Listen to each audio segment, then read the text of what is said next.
Welcome back, everyone, to the second session of A Sabbath of the Land for You, Shemitah, Ethics, and Jewish Philosophy with Ms. Sarah Zager and Ms. Renana Dine. We ask that those of you joining us here on Zoom, please feel free to turn on your camera. We love looking around the room and having that nice pre-pandemic feel. But do please keep yourself muted if you are not meaning to participate, if you are not meaning to share your sounds, just because life happens and sometimes the background noise can be amplified a good deal on Zoom. Feel free to, of course, share comments and questions when you're invited to by our teachers, and use the chat function to your heart's content. If you're joining us on Facebook Live, you're also welcome to add questions and comments below the video there, and I will migrate them over here so you can also participate. And if you're joining us on Drisha Live, we're glad you're here. We're glad you're learning with us tonight. There isn't really a interactive element yet, but maybe in the future. Our educators have a preference for sharing the text on screen, so I think they will probably do that again tonight. Otherwise, I will supply a link in the chat and also post to Facebook. So you're welcome to follow along independently. If you want to have it on a separate screen, make it real big, even print it out if you're into that sort of thing. But do as you please. And without further ado, Ms. Zager, Ms. Dine, please take it away. Well, first, actually, a tech question, which is some of us are in here as panelists, and then there's one attendee who we cannot see. I don't know if there's a way that we can make sure that we can see everybody who is here. Yes, as people come in, I will invite them to become panelists, and I encourage everyone to accept.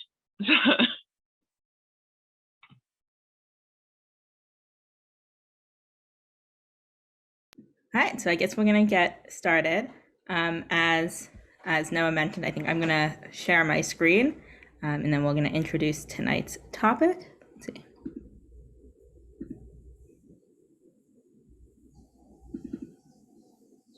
Okay, hopefully everyone see that. All right, so as we mentioned, can you just zoom? Oh yes. Zoom in so that it's like taking up more of the screen.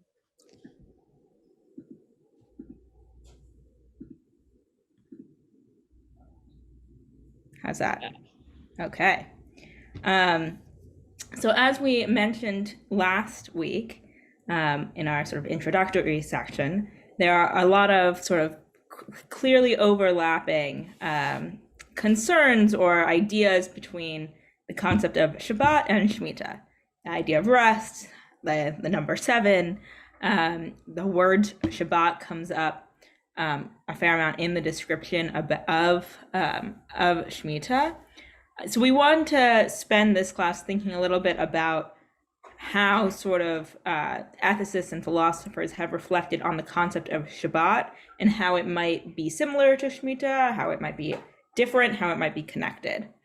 I don't know, Sarah, do you have anything you want to add to that introduction before I go into the sources? Yeah, I think the main thing is really just to think about, like, to what extent is Shabbat a good model, and to what extent is Shabbat a misleading model. And I think we'll end up presenting some evidence on either side of that equation. And hopefully then that will inform not only how you think about Shemitah, but also maybe like kind of help you reflect about things that Shabbat is and is not, as you kind of move the analogy the other way. Okay, so probably the sort of most current famous sort of, I don't know if philosophical is the right word, but account of what Shabbat is and what it might be doing in our lives is Abraham Joshua Heschel's from 1951 in the book The Sabbath. So it's very much, this is only focused on Shabbat, and we want to take a little bit of time and think about what is his conception of Shabbat, what's it doing in terms of space and time, and also think about how this is the weekly Shabbat, which is meant for the entire Jewish people as individuals. I know that there was a request to maybe have individuals read. So I guess if someone is really excited about reading Heschel, you can either put up your hand Since I made the suggestion, I go first. Okay, great. Okay. I'm going to read from my screen here. The Sabbath, 1951. Well, the festivals celebrate events. Sorry, just popped on my screen here. Well, the festivals celebrate events that happen in time. The day of the month assigned for each festival in the calendar is determined by the life in nature. Passover and Sukkot, for example, coincide with the full moon, and the date of all festivals is a day in the month. And the month is a reflection of what goes on periodically in the realm of nature, since the Jewish month begins with the new moon, with the appearance of the lunar crescent in the evening sky. In contrast, the Sabbath is entirely independent of the month and unrelated to the moon. Its date is not determined by any event in nature, such as the new moon, but by the act of creation. Thus, the essence of the Sabbath is completely detached from the world of space. The meaning of the Sabbath is to celebrate time rather than space. 6 days a week, we live under the tyranny of things of space, and on the Sabbath, we try to become attuned to holiness and time.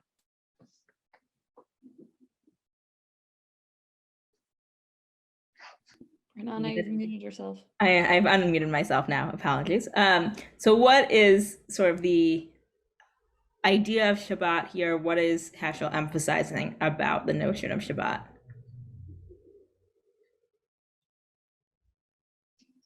Well, it's time over space. That's clearly what his theme is.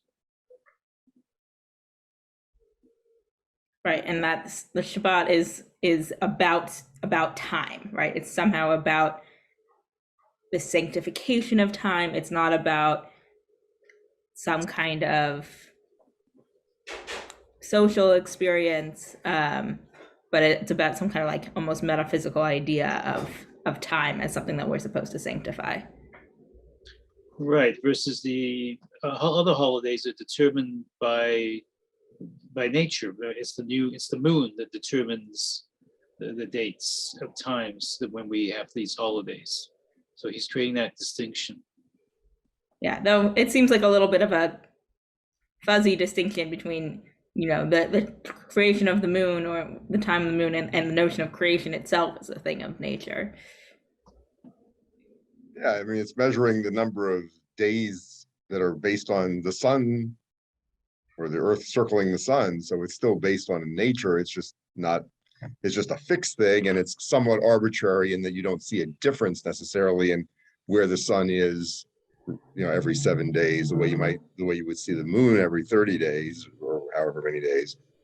But it's still based on a natural cycle. And also, as you know, so a lot of the Shabbat laws relate to space, you know, how far you can travel on Shabbat and how you carry things between spaces on Shabbat. So you're sanctifying time, but you're affecting space with it as well. And so I think he's maybe a little bit overdrawn here, trying to make this, you know, binary of space, of time versus space. I would agree with you, and we're gonna think about that in terms of Shemitah in a moment. Can I just jump in with one little note course. here? It's not only that like we're focusing on time and the other holidays focus on the natural world, but actually like Shabbat is supposed to get us out of the spatial world altogether for him, right? So Shabbat is completely detached from the world of space, completely detached for like the things that go on in kind of the physical world. So it's even not only like a kind of conceptual like prioritization of time, it's actually like space is the world of Malacha. That's like where you have to get away from in order to get like into the idea of Shabbat. Yeah, exactly. Yeah, it's very much a denigration of space, and somehow space is not the kind of sanctity we're looking for on Shabbat. All right, so now we're gonna switch gears, and we're gonna move to Rob Cook's introduction to Shabbat Haaretz. So we're gonna actually look at this text again in some future classes. Probably if you're looking for a sort of philosophical or ethical account of Shemitah, this is the text that you're going to get sent to first. Rav Kook wrote this in 1909 as an introduction to a halachic text about sort of the way that we're going to get around Shemitah in modern Israel, or Mandate Palestine at the time, in terms of being able to sell the land. But he writes this like beautiful sort of philosophical introduction about what the meaning of Shemitah is, such that it would necessitate potentially this kind of halachic compromise. And he obviously, the title of it is Shabbat Haaretz, so he's going to draw a lot of parallels between Shabbat and Shemitah. So we're now moving towards an idea of Shemitah or Shabbat as, you know, something every 7 years and something to be connected to the land. I don't know if anyone has any questions before I jump into the text. I will say that like Rav Kook's Hebrew and Rav Kook in English is known to be tricky. He's using a lot of sort of Kabbalistic terms and concepts. So, you know, that if that is a challenge, don't be afraid. All right. I guess from what I can see on here, Avi Mori, would you like to take this first paragraph? In Hebrew or English? I think in English. Okay. The individual shakes off mundane routine frequently every week. Shabbat comes and so does rest. The soul begins to shed her harsh chains. He quotes, the Lord has given you rest from your sorrow and trouble and from the hard service that you were made to serve, close quote.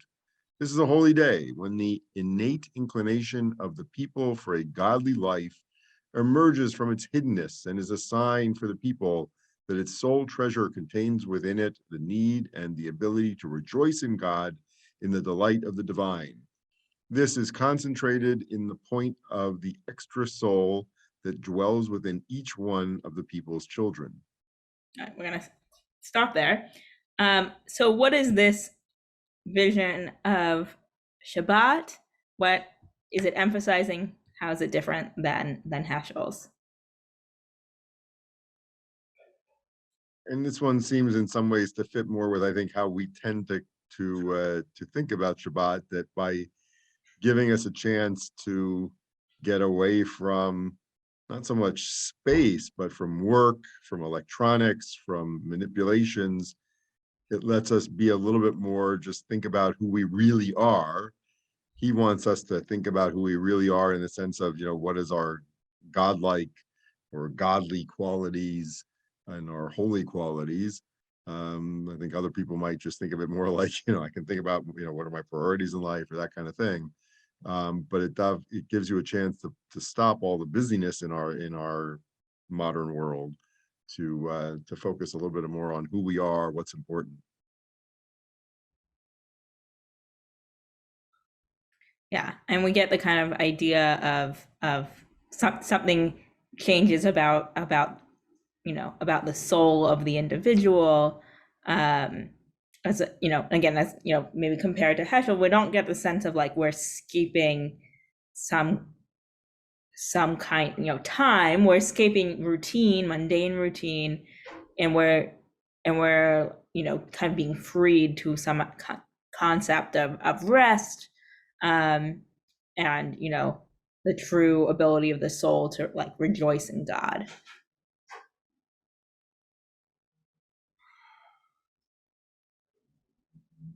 All right, so now we're going to move to Rav Kook's discussion of Shemitah, which again for him is going to be intrinsically connected to Shabbat because of how this has to move. I'm going to read this paragraph. What Sabbath does for the individual, Shemitah does for the nation as a whole. The Jewish people, in whom the godly creative force is planted eternally and distinctively, has a special need to periodically reveal the divine light within itself with full intensity. Our mundane lives, with their toil, anxiety, anger, and competition, do not entirely suffocate this creative force.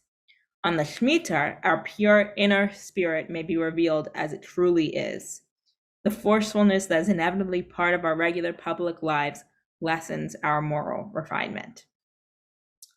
So here, I wanted to ask, how is the vision of Shemitah that we see here, which we can also discuss what is that vision of Shemitah, how is it tied to Shabbat for Rav Kook?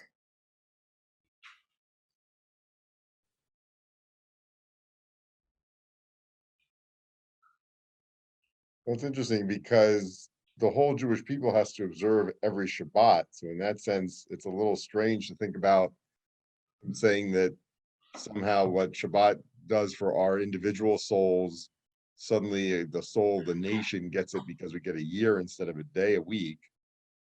But I guess he's maybe figuring that if you have a whole year where you're interacting in this way, it does affect not just you and each other Jew as Jews observing Shabbat, but somehow our national psyche or something changes too. And a little strange to think about it quite that way, but that seems to be what he's saying. I mean, I was thinking about this too, because we were kind of thinking about this transition from the individual celebrating Shabbat to the national observance of Shemitah, even though in certain ways, Shemitah might only kind of affect the farmer or the agricultural worker, and not, we could discuss, what effect is the fact that there's a Shemitah year in Israel having on us now. But I think that like Shemitah is a sort of a national concern, right? It requires a national infrastructure. And again, this is going to be an introduction to a work about what to do about Shemitah now that there are Jews inhabiting the land of Israel and doing agriculture. So suddenly it takes on this kind of national character or need for national infrastructure in perhaps a way that that Shabbat, though it also requires a certain kind of community, is sort of done individually, and it isn't part of a sort of need for a national reckoning. Harvey? So in an agricultural society, which is where the original Lord of Shemitah come from, if basically you're not allowed to do anything related to the land, basically the economy shuts down. So essentially, there is kind of restriction on any malaka that would be done in an agricultural society. But when we don't have an agricultural society, the same thing doesn't apply. You say, well, we're going to have the land arrest, but we can do everything else. The argument kind of breaks down a bit. And I think somehow or another, I'm sure he's got more to say, but I think we're underemphasizing the issue of the land versus the nation. Yeah, he's very much. Oh, yeah, go ahead, Sarah. Well, I think for Rav Kook, right, part of it is the land and the nation are kind of the same thing, right? Those are not actually, for him, like, are much less separable than like, I don't know, in a room full of like mostly diaspora Jews, that like feels like a complicated equation. But I think for him, the nation is the land in a certain way. And so there is a way in which when the land is kind of differently dealt with, the nation is differently dealt with, because they're kind of like of the same like kind of spiritual body or something like that for him.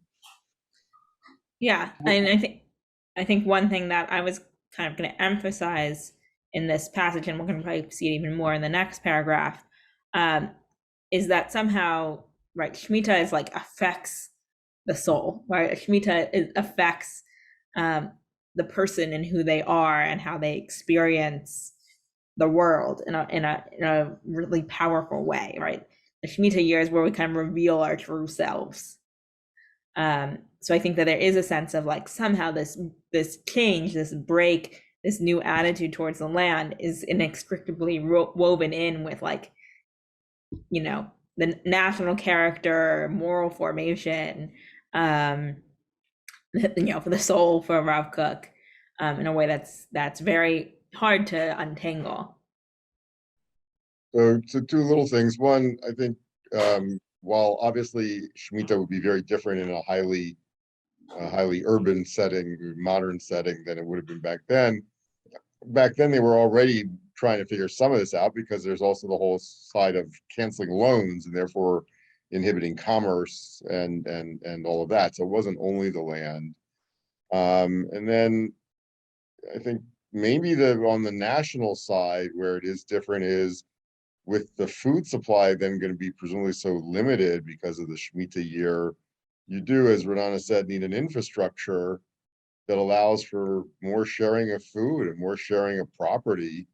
And so in that sense, I guess as a nation, you have to kind of come together, perhaps in a way you don't have to come together quite the same way as for an individual Shabbat, where you still might have to treat your neighbor a little bit differently and let your slaves rest and all of that. But this really might require a bigger effort and sort of take on then in Rav Kook's vision, this sort of national soul.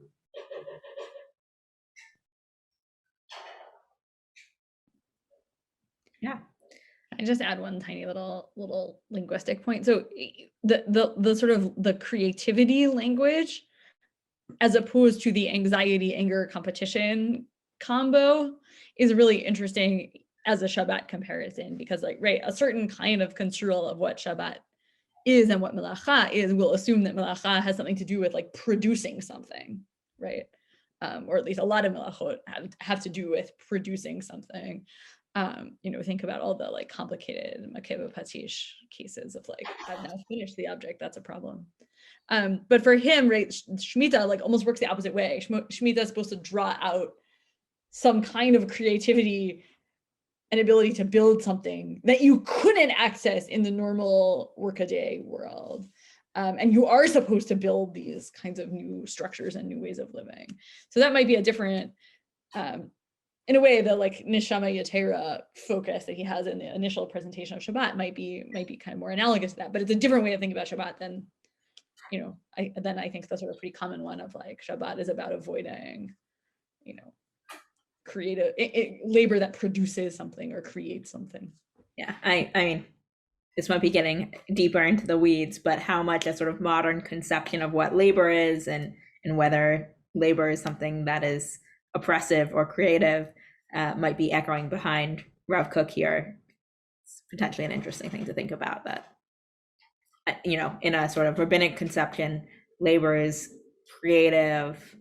In a sort of modern conception, labor and work is often seen as oppressive and alienating and all that good stuff. And leisure is the time for sort of creativity.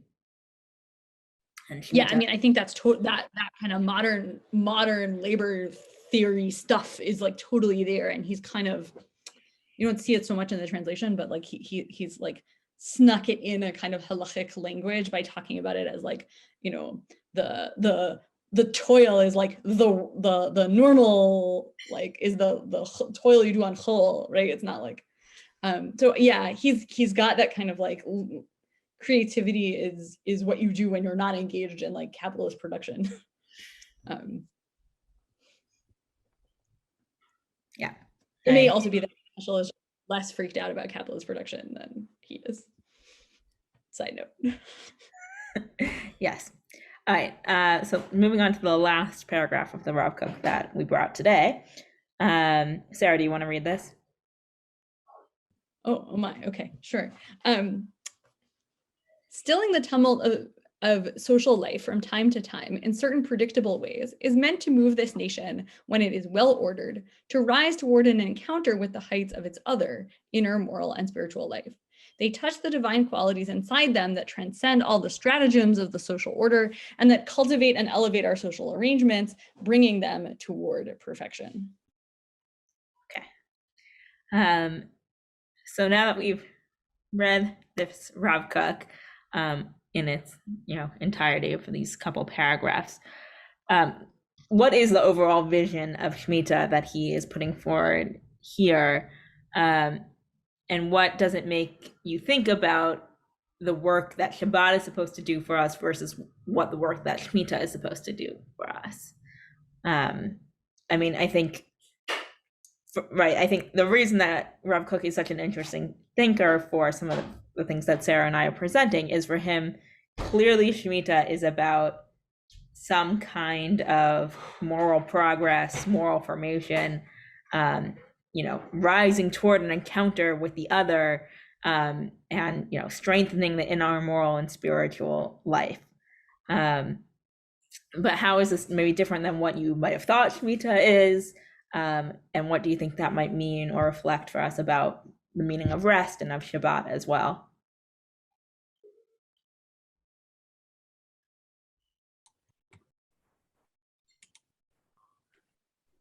Looks like Judy just unmuted herself. Yeah, hi. I'm struck by how much Shabbat and Shemitah sound alike. Like Shemitah sounds like just a slightly enhanced version of Shabbat. Both of them focus on the soul and the elevation of personhood, whereas I would have expected Shemitah to deal with the need of the land to rest, and our kind of ecological approaches these days about taking care of the land, guarding the land.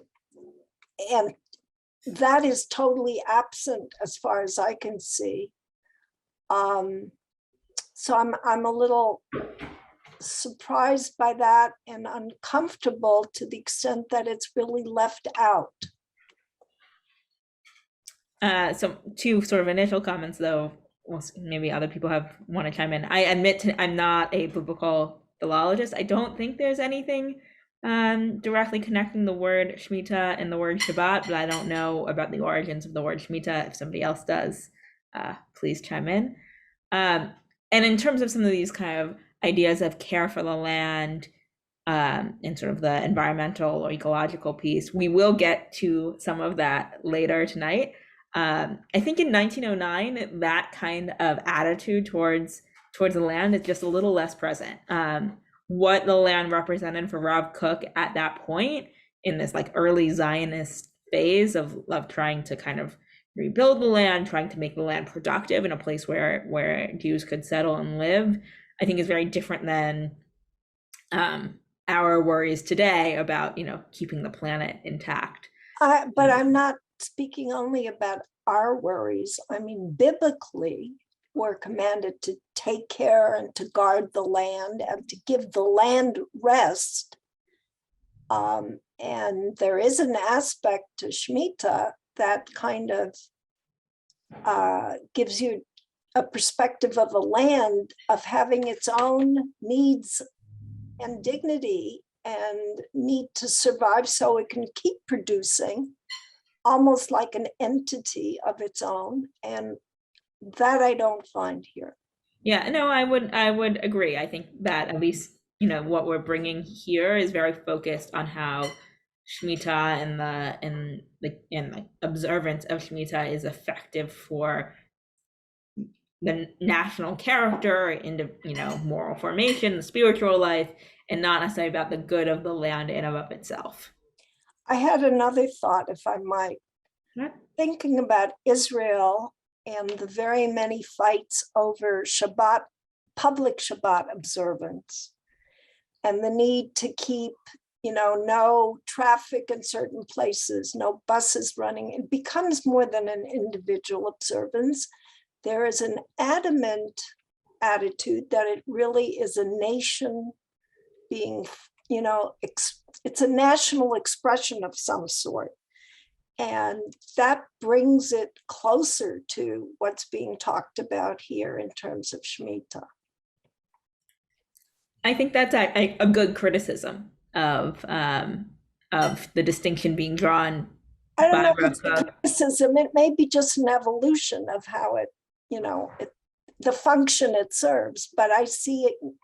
Yeah, but I think that Shabbat observance, and even though it maybe can kind of be observed by an individual on an island by themselves, practically, functionally, it creates community, and it creates a sort of national community standard and a national sensibility. I think the way it might be different than Shemitah is that if you're not in that nation, you can observe Shabbat, right? While Shemitah is really focused only on this land, and it really requires sort of national buy-in by everyone. Well, if you have to spend Shabbat on an island once a year, you can observe Shabbat. But but they are, I think, closer together than maybe the distinction that Rav Kook originally drew about, well, Shabbat's the individual, Shemitah is the nation. And I think, to kind of bring Heschel back in, Heschel's like, oh, Shabbat's about space and not, it's about time and not about space. Well, Shemitah kind of complicates that, of like, it is the Shabbat-like thing, and it's all about space. But how does it reveal that Shabbat is actually about certain kind of community and certain kinds of spaces, and how Shemitah is also about time? Harvey? So to get back, Yep. So, yeah, I just thinking, a lot of interesting comments there. Just to answer the last one, thinking about how the land can be seen in terms of time versus space. And I'm not sure, I don't know if you're going to touch on that, but I'm not sure how the land can be somehow resting in time. Can't grasp that. How the land is resting in time, and that it has a year of lying fallow. I'm trying to understand the question. Yeah, because in that space we talk about is the nature. We say Heschel talks about nature, and well, the land is all about nature. So how is it about time? I'm not sure I follow that completely. Sarah, did you want to jump in? Yeah, I mean, I think one answer is it just isn't about time. It's about, like, for Rav Kook, it's about the social, which I guess maybe has some sort of time elements, but is basically just a different phenomenon, right? I mean, I think if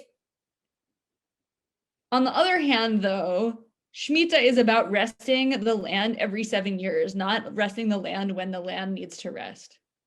It's not the same thing, right? So you could imagine a practice that was like, well, every time you indicate, like, you see the following 3 things go on with the soil, like, then that's the year you need to rest, which would be like maybe akin to, like, well, when you see the moon looking like this, then that's the moment that the Rosh Chodesh comes or whatever.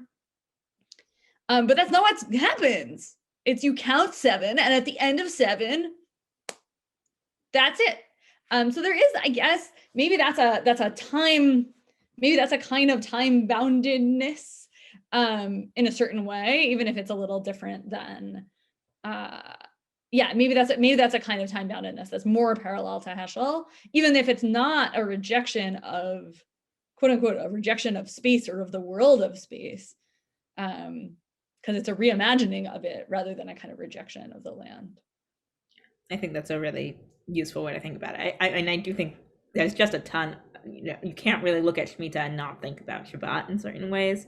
But to say that somehow that space isn't being sanctified in this process seems to be missing a key point. so just trying to get back to, what does Shemitah actually mean? So the Art Scroll reminds it means release. It's actually, the term seems to be more used in Devarim, where it's talking about releasing the debts, and beware the 7th year, and don't, that you don't lend to the person. Because when I first looked at in Vayikra, where Shemitah comes up, it's actually not called Shemitah, right? Vayidaber Hashem el Moshe b'Har Sinai lemor, daber b'nei Yisrael b'Talehem ki tavo el haaretz asher ani noten lechem v'shavta haaretz Shabbat l'Hashem. Yeah. So the 7th year is actually a Shabbat. So it's very directly linked, even though we use the term Shemitah for the whole process. And again, while the philology, I guess, of Shabbat and Shemitah are different roots, Shabbat being more stopping and Shemitah being, at least as they define it here, releasing, it's all pretty clearly linked. And trying to think about a little bit about how you get how is Shemitah different than Shabbat, leaving aside the ecology aspect that the land by definition is resting, because the law is that you can't plant. So but in terms of what Rav Kook's getting at is what's happening to our soul. I guess maybe he's imagining that if you have a whole year where not just one day a week where you can sort of work around it and get all your other stuff done and sort of keep it smooth. Here for a whole year, you got to figure out your food. You got to figure out what are you going to do with all your time, because you're not working the land, you're not doing as much commerce, you're not lending money. And so that release of your times for a longer span probably creates a whole different psychology, or from Rav Kook's perspective, a whole different impression on your soul. So I think maybe where he's going. Yeah, can I just jump in with 2 Mhm. points? The first is on the linguistic piece, right? One of the things we drew out a little bit for you last week is the differences between the Vayikra statement and the Dvarim statement of the laws of Shemitah. And one thing we saw is, right, the Dvarim version ends up with a more kind of social picture and a more financially oriented picture. So there's a way, and the first version, which like leans more heavily on the Shabbat language as opposed to Shemitah language, and is much more about like count the 7 years and now the land gets to rest, which might be kind of closer to Shabbat, or at least the Shabbat we know. It's almost like Rav Kook is like hanging his hat on the Devarim version for Shemitah. And then I want to ask the question, right? Like the Devarim is like, you know, maybe this is more kfira than anyone's comfortable with, but bear with me. The Dvarim is in a certain sense offering a different and kind of changed picture of what we got in Vayikra. And so then I kind of want to ask you, and this is where I start to sort of turn back on like, how do we think about what Shabbat is? What is the Dvarim, what is like the analogous kind of rethinking of what Shabbat is look like? Like, what would it be to actually think about Shabbat? And that is like, okay, at 5:27, that's when I've got to turn off my oven and like think about how to, feed my guests that are coming. But what if I actually thought about it as like a kind of big social rethinking? So I think, he prompts us to kind of go to that next level, or at least to think about like what would be the sort of Devarim version of Shabbos, not to get too far down the wrong path. Sort of prompts us to think about that in a really interesting way. On your second point, Richard, I was talking to some relatives of my husband who live in Yerushalayim, and they have like an elaborate garden, and it's like a whole to-do because of Shemitah. And they sort of said offhand, like, Shemitah is like Yom Kippur for a whole year for a gardener. And it was such a like striking remark, because I was like I was thinking about preparing this class. I wasn't thinking about like, what am I going to do with my plants? But yeah, there was a kind of, I have to restructure my life, because like actually what I used to do every morning was go out and water all the plants. And now I don't do that. So now what am I gonna, like, what is my relationship to that? So it is a big kind of psychological repositioning and rethinking that has to go on if you're gonna do this. Harvey. So you just described the gardener not being able to do all the tasks for a year, but isn't that what Shabbat is? On Shabbat, the gardener can't water. We can't water, we can't weed, we don't do any of those things. So for a whole year, we don't do it. So that seems to describe, at least from an agricultural point of view, we touched upon debts, but certainly from the agricultural point of view, it's like Shabbat. There's nothing, except you can still, you are still allowed to do certain things. I mean, you can't prune or whatever, or water, but if there's food there, you're still allowed to take it, or anyone can take it. So it's not completely analogous, but it's very, very similar. Yeah. And also, I think the remission of debts stuff in a certain way is also like the kind of broad prohibition on commercial activity of lots of different kinds, right? And that even gets to thinking about like Shabbat as structuring space. I've heard a few people, including my teacher in Chavruta, Joel Goldstein, often says that the kind of obsession in Hilchot Shabbat with Hosa'ah, with like transferring things between domains, is actually about keeping you out of the commercial space, because that's like where you would be schlepping things to and from. So that maybe this is also a similar kind of maneuver. Yeah. I mean, I think those are some really good reflections on how in this sort of Rav Kook world does Shabbat and how do they reflect one another and distinguish, but also you kind of can't talk about one without the other. Should we move on to some Rambam before we close out the night? I'm always in favor of moving on to some Rambam, but that's my Yetzer Hara. So, okay. So we're gonna shift gears to the Rambam, and we're gonna look at basically the last two halachot in his treatment of Shemitah. And why do I want to show you the last two halachot? In part because I think they're kind of interesting on their own, but also because often in the Mishnah Torah, the Rambam will give you some of his kind of more philosophical musings, either at the very beginning of his treatment of a subject, or most often at the very end. So there's a kind of formal structure to how he approaches this kind of stuff, and so you get. Wherever the Rambam leaves you, you want to like at the end of his treatment of a subject, you want to ask yourself, like, why did he leave me with that? What does he want to tell me? And this is a good case, I think, for that. Like the classic one of this is the end of Mikvaot, which is a a good one. But there are lots of these ending sections as a kind of key to like, what does the Rambam think is important about this mitzvah? And so he's gonna talk about the Levi'im as the baseline, sort of as the place we want to end up. And I think because he's really ending on the discussion of the land returning to its kind of, or like returning not to its original owners, let's say, but like becoming kind of rearranged after it might have been handed down. And there's a way in which the Levi'im are kind of not originally part of that in the same way, because they don't have land that's given to them. So when the land kind of all reverts back to its original state, they don't have anything because they didn't get anything in the original position. And so that prompts around to ask, well, okay, like, is there some way in which they are kind of left out of what's going on here? And why on earth were they left out of being given a piece of the land? And what does that mean? What does that mean for us? So that's the question that he's interested in treating here.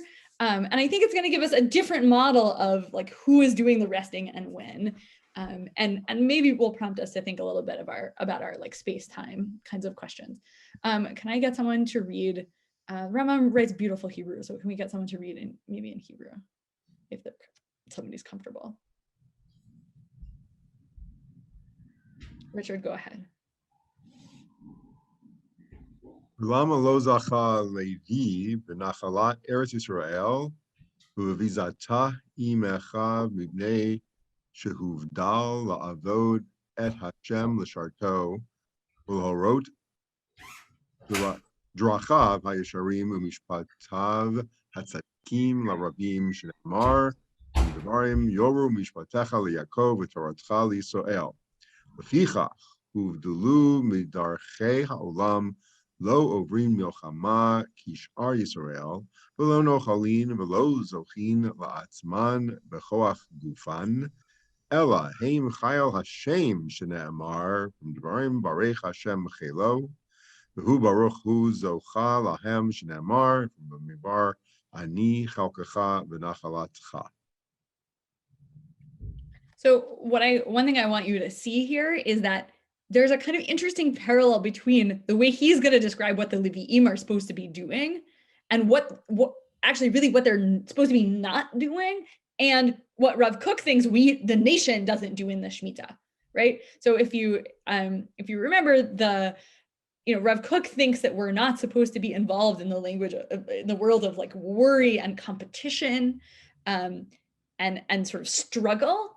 And that's exactly what the Rambam thinks the Levi'im are like, kind of by not being attached to the land or not involved in. They don't go to war, but they don't also kind of have to fight for things with their physical bodies. They don't have to do the same kind of like backbreaking, potentially agricultural work that everyone else is doing.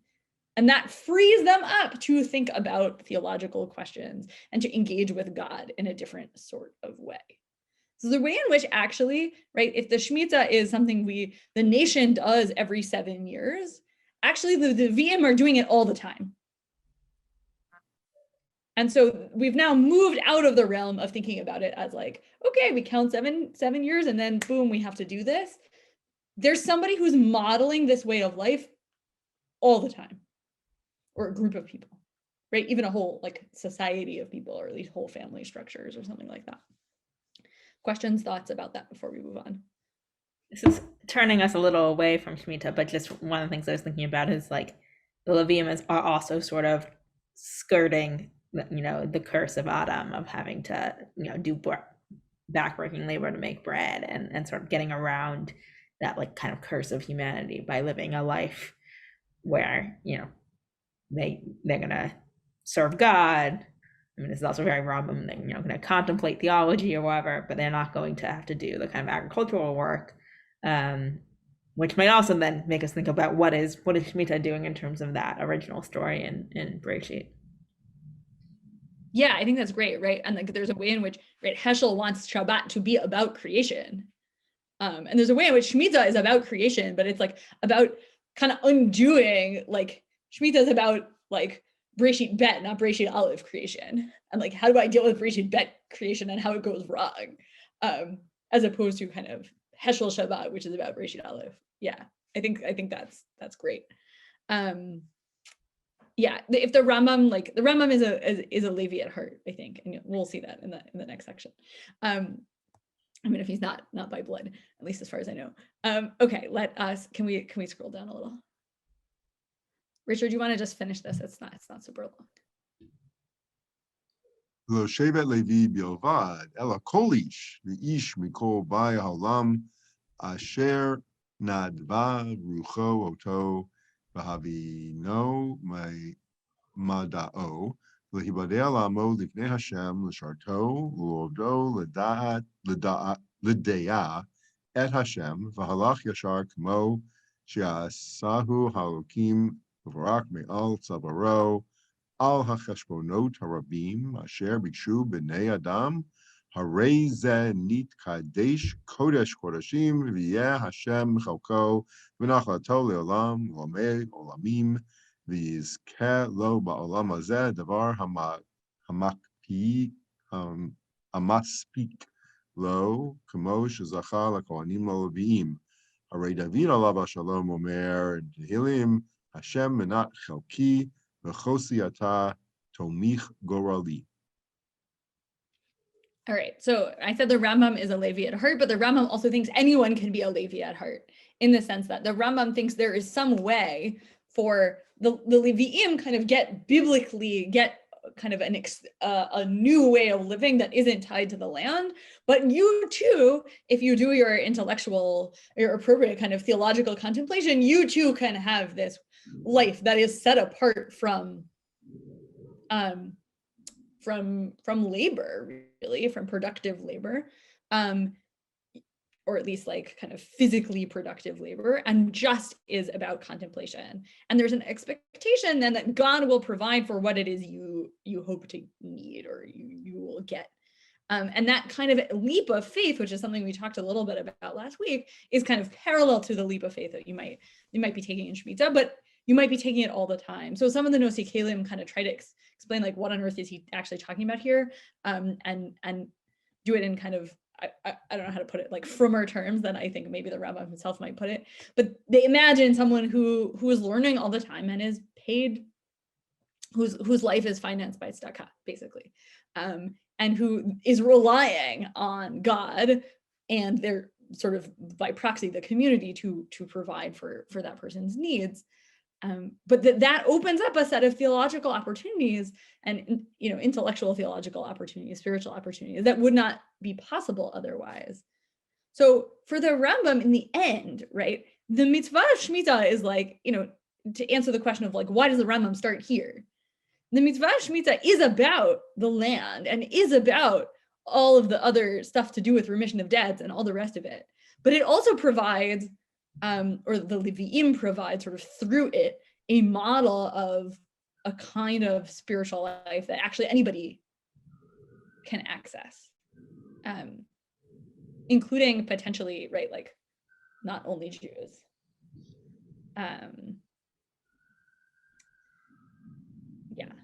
Harvey. So is the Rambam quoting all this just to explain how we should be behaving in the Shemitah year, and we should be like the Levium? You say that it said at the beginning, we're just there modeling this behavior. Yeah, I think that that's what he's trying to do.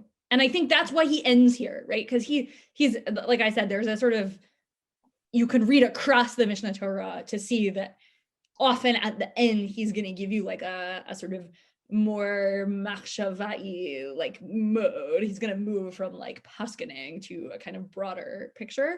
And so, yeah, he's given you like, I don't know, 12 prakim of like, you can do this with your vegetables and not that.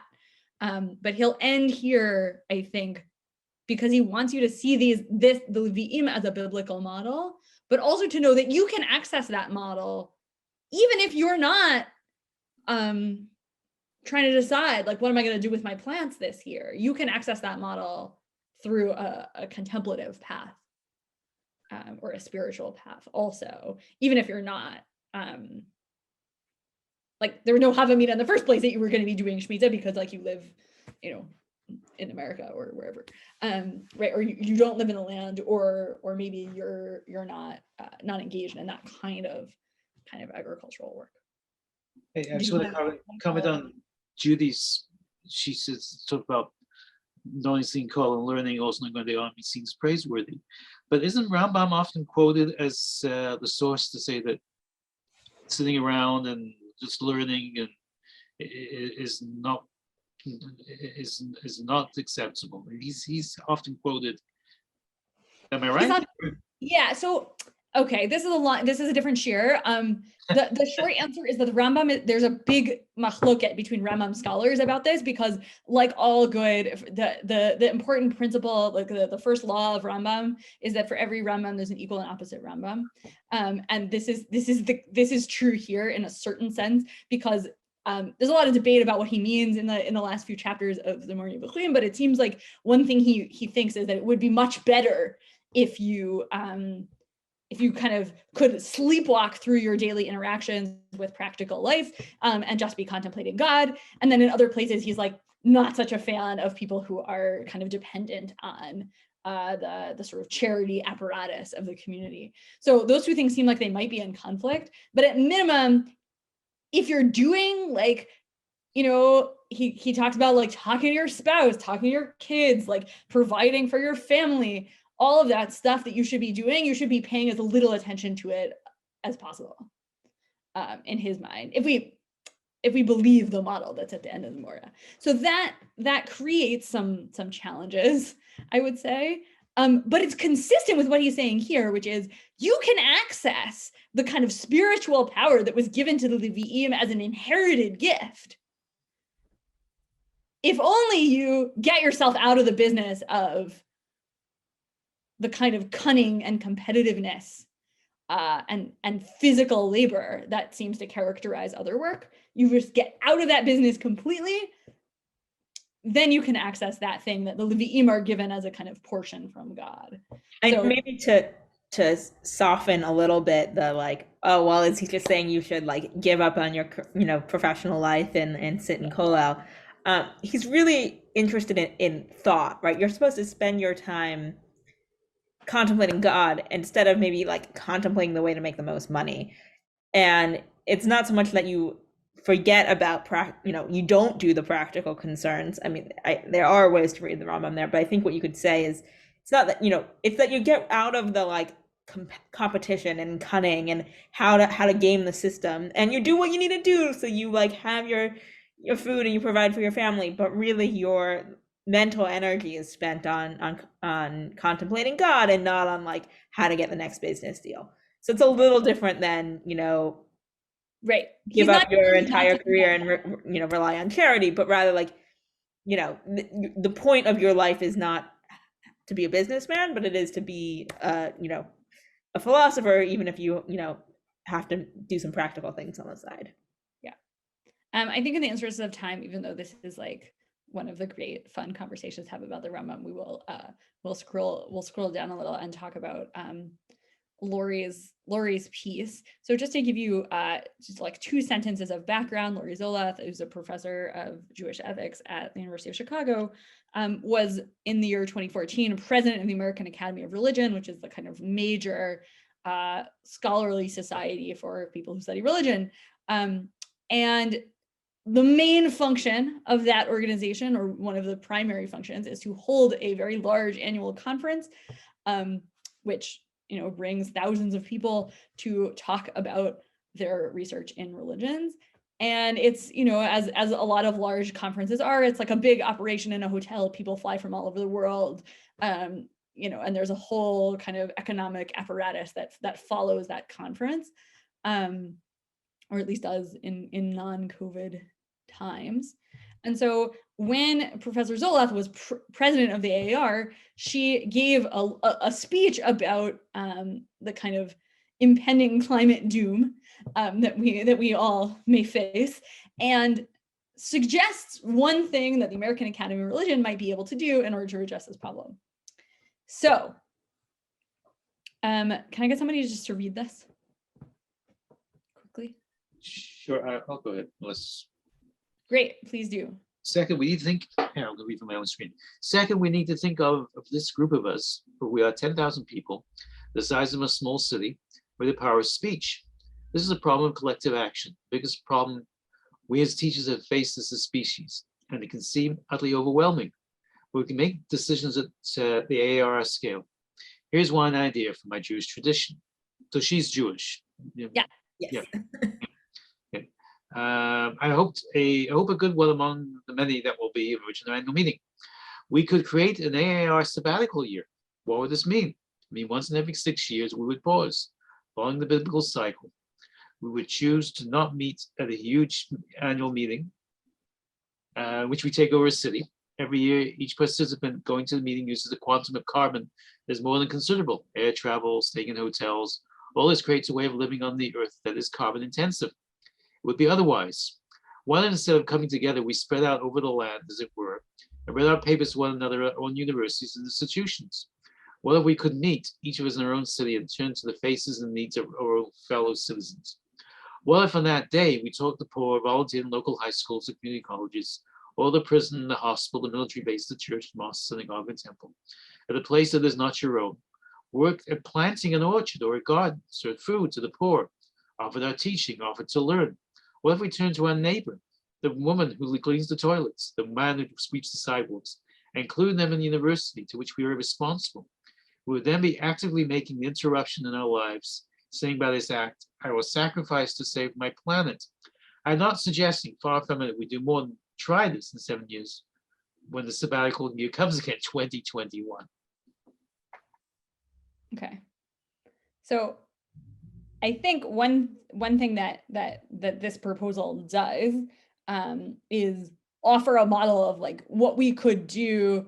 It's a sort of version of the Rambam saying you can take up the mode of the Levi'im whenever you want. You can take up the mode of Shemitah whenever you want in order to pursue some set of ends that you think might be important. And that set of ends for her is not only ecological, right, but it's also social. It's also trying to get, turn us towards our fellow citizens, turn us towards not only our colleagues in a kind of arcane scholarly discussion, but also to a much broader audience. So I think in a lot of ways, this is a really powerful proposal. I will end with the following note, which I think will help us sort of launch into next week. Some of you may be wondering what happened to the AAR in 2021. And you will be not shocked to learn that basically what happened is that the conference ran in a hybrid format because of COVID.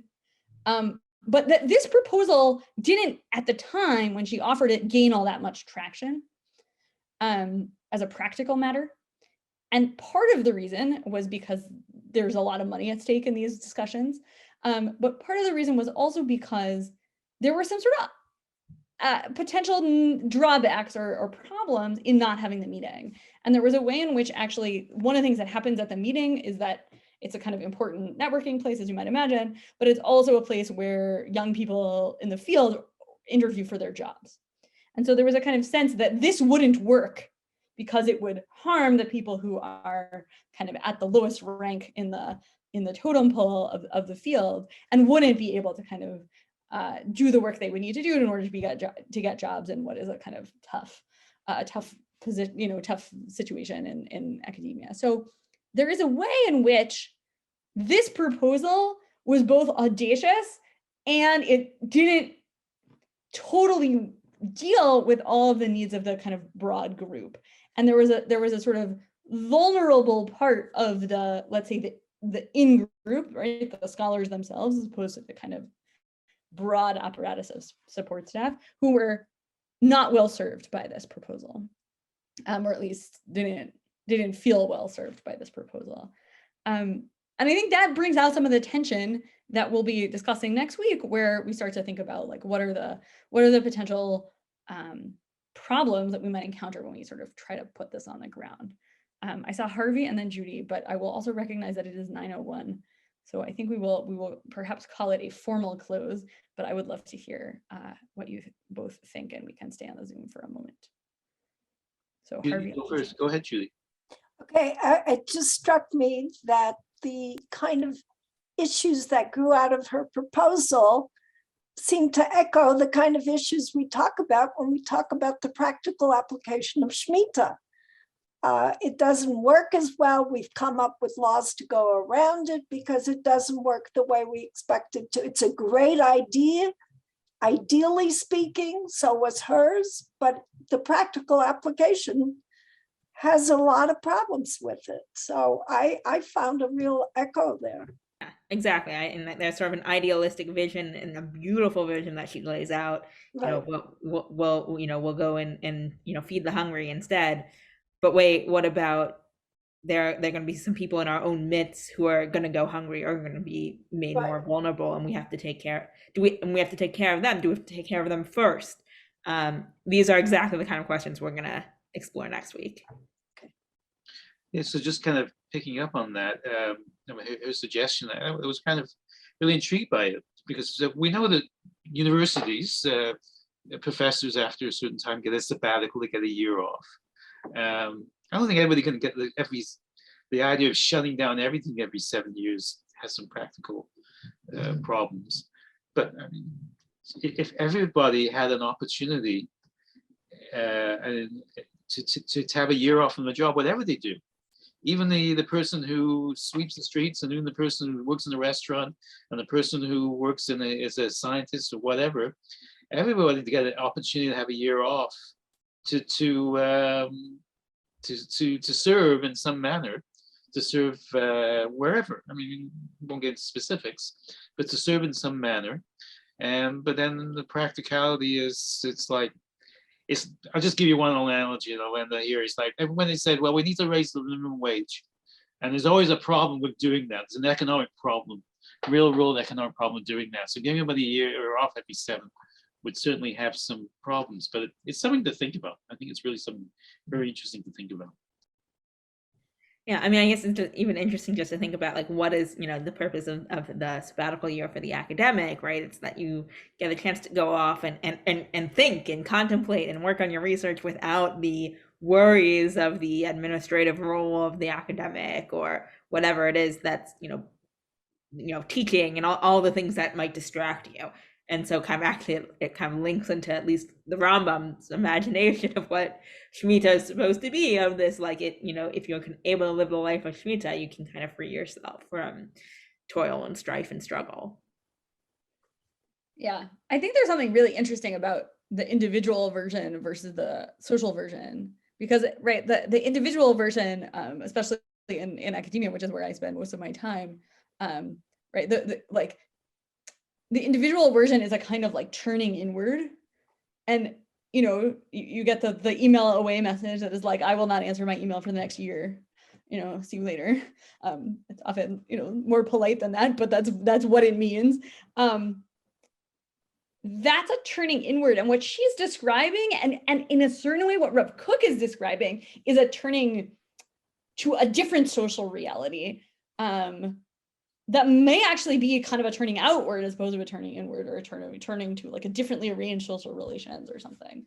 But I think it might nonetheless be the case that our social fabric would look a lot different if everybody, every, X number of years got a year off in a way that was like economically tenable for, people. I'm not the public policy scholar who's going to come up with the economics of how to do that, but I think that actually would have a social effect, even if the social effect, it doesn't come from always everybody taking the year off together in the way like a Rav Kook is going to imagine. Okay, I think we will leave it at that. Next week, we will talk a little bit about the sort of practicalities of doing this in the early shuv and the ethical and social problems that kind of came up as a result of that. Looking forward to it. It's a good source sheet. So hope to see you all there. See you soon. Thank you all. Thank you, Ms. Thank you. Sager, and thank you, Ms. Stein, for this wonderful class, and to all of you here for participating in Drisha's learning community on Zoom, on Facebook Live, and on Drisha Live. We really love learning with you. Just want to throw out a little reminder that we are in the home stretch for applying to our winter's MON. The deadline is Monday. So if you or someone you know is interested in joining us, God willing, in person in New York City, the last week of the year and the first week of the year, up to you, you could do one, either, both, neither. We would love to have you there. And until next time, please be well.